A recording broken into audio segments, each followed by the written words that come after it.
Martial Jharkhand YouTube channel रे सानाम को सगुदना पे तीन दबन गलमारा जनगणना चेदा से अब जनगणना चेक कना ओना विषय तेगी इन अब इंग्लिश सदर पे चेदा अब 1 अप्रैल खन 2026 खन ओड़ा लेखा जनगणना एहब कना मेनखान आबोरेन संताल बयहा मिसी कोटे अरदास तहन कना अब निया धाव जनगणना रे जस्ती कोन जस्ती अब अपनारा ओड़ा दुआर रना बोन सनाम लेकाना बोन ऑल दोहय मा हिजुआ को जनगणना वाला उनको ठेन नबन सदर मा चेदा से अडी मरांग नवा जनगणना हुयुक कना नवा रे हर को लेखाय को ओनाते आबो बोन ऑल मा जाति लेका ते दो संताल धर्म लेका दो सारना चाहे आदि भाषा लेका दो संताली और वर्ग चाहे कैटेगरी लेका दो शेड्यूल ट्राइब माने एसटी चेदा से आबो नवा तेगी आबो रिजर्वेशन रना आरक्षण रना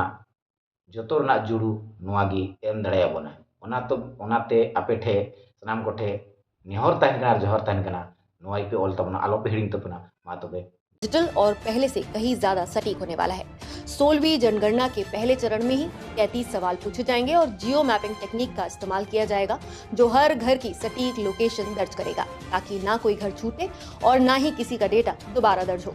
पहले जहां कागज पर जानकारी इकट्ठा कर बाद में उसे डिजिटल किया जाता था, वहीं अब डेटा सीधे मोबाइल ऐप और पोर्टल पर दर्ज होगा, जिससे प्रक्रिया तेज और ज्यादा भरोसेमंद बनेगी।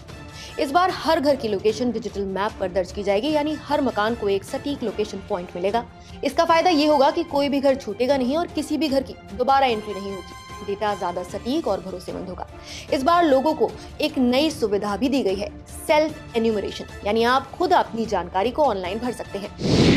इसके लिए आपको se.census.gov.in पोर्टल पर जाकर मोबाइल नंबर से रजिस्ट्रेशन करना होगा, OTP से वेरिफिकेशन करना होगा और फिर 16 भाषाओं में से अपनी भाषा चुनकर फॉर्म भरना होगा।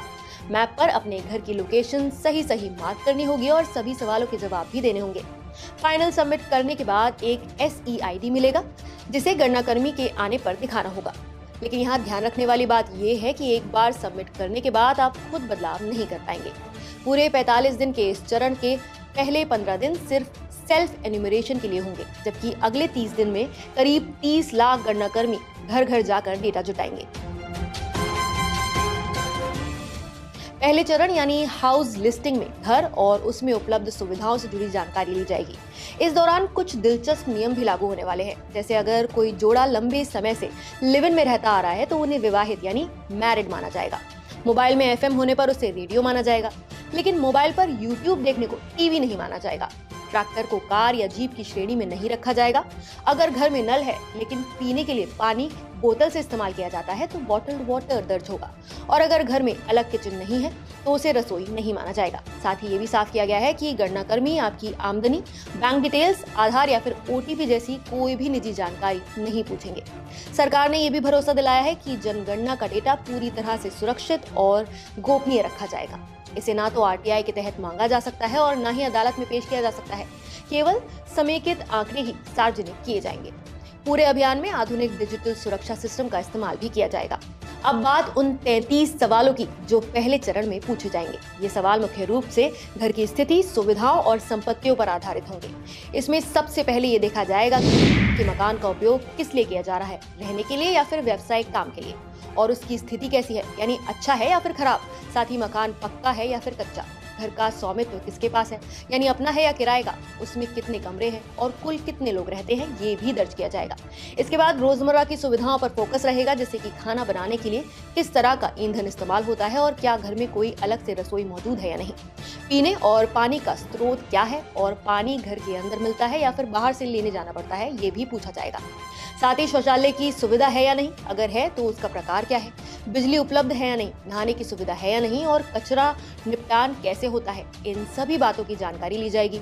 घर में उपलब्ध आधुनिक सुविधाओं को भी रिकॉर्ड किया जाएगा, जैसे टीवी है या नहीं, रेडियो या फिर ट्रांजिस्टर है या नहीं, इंटरनेट या फिर मोबाइल की सुविधा है या नहीं। इसके अलावा घर में कौन कौन से वाहन है, कार, बाइक या फिर साइकिल, ये भी शामिल होगा। बैंक खाता होने या फिर ना होने, कंप्यूटर या फिर लैपटॉप की उपलब्धता और घर में कुल कितने मोबाइल फोन्स हैं, ये भी पूछा जाएगा। इसके साथ ही LPG या फिर गैस कनेक्शन की जानकारी, पशुधन यानी जानवर कितने हैं और खेती से जुड़ी संपत्ति का विवरण भी लिया जाएगा। घर में कितने सदस्य काम करते हैं ये भी दर्ज किया जाएगा। मकान की बनावट से जुड़ी जानकारी जैसे कि छत, दीवार और फर्श किस प्रकार के हैं और पानी की निकासी की व्यवस्था कैसी है ये भी शामिल रहेगा। अंत में ये भी देखा जाएगा कि घर में अलग से सोने की जगह है या नहीं, अलग रसोई है या नहीं और कुल मिलाकर घर में और कौन कौन सी सुविधाएं या फिर संपत्तियां मौजूद हैं। कुल मिलाकर इन सवालों के जरिए सरकार हर घर की वास्तविक स्थिति और जीवन स्तर की एक पूरी और स्पष्ट तस्वीर तैयार करना चाहती है। इसके बाद दूसरा चरण फरवरी 2027 में होगा, जिसमें हर व्यक्ति से जुड़ी जानकारी जैसे कि धर्म, शिक्षा, सामाजिक आर्थिक स्थिति और पहली बार 1931 के बाद जाति से जुड़ा डेटा इकट्ठा किया जाएगा। कुल मिलाकर इस बार की